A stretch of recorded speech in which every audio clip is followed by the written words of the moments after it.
क्या मौजूदा विपक्षी नेतृत्व भविष्य में सत्ता का मजबूत विकल्प बनने की क्षमता रखता है?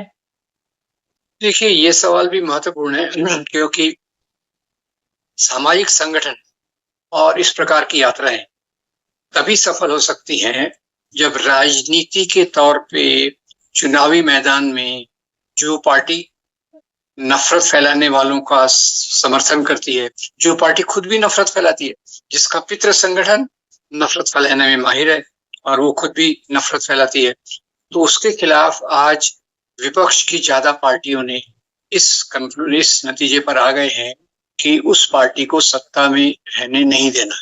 जी। और इसका परिणाम मुझे लगता है कि जो इंडिया गठबंधन बना था, इंडिया नेशनल डेवलपमेंट अलायंस, उसमें सभी पार्टियों ने हिस्सा लिया। ज्यादातर, कुछ जो पार्टियां अपनी मजबूरी के कारण नहीं शामिल हो सकी, पर एक कल्पना के रूप में, एक सोच के रूप में इसने एक महत्वपूर्ण स्थान बना लिया है। क्योंकि अगर ये विपक्ष एकजुट रहा तो बड़े पैमाने पर ये बीजेपी को, जो नफरत फैलाने वालों की मुख्य पार्टी है, उसको शिकस्त दे सकता है। और मैं तो यहाँ तक कहूंगा कि 2024 के चुनाव में भी ये गठबंधन सफलता के काफी करीब था। सफलता के काफी करीब था। और जैसे परकला प्रभाकर ने महाराष्ट्र के एक संगठन जो थे वोट फॉर डेमोक्रेसी, उनके डेटा को एनालाइज करके बताया है कि जो वोट काउंट किए गए वो 5 करोड़ ज्यादा थे जी। जो वोट डाले गए थे। तो जो वोट डाले गए उससे जो काउंट किए गए 5 करोड़ ज्यादा थे। इससे 79 सीटों में फर्क पड़ा और उसके कारण बीजेपी को 240 सीट्स मिली।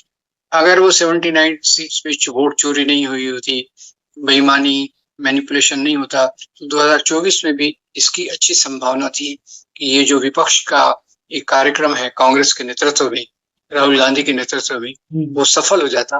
और अगर इसी बात को वो आगे लेकर चलते हैं तो आगे भी इस बात की सफलता की काफी संभावना है कि अगले चुनाव में या बीच में भी जगह जगह जो राज्य में चुनाव होंगे उसमें ये गठबंधन अपनी मजबूती को पहले से आगे ले जाएगा और जो सांप्रदायिक पार्टी है उसको हराने में पहले से बड़ा रोल प्ले कर सकता है।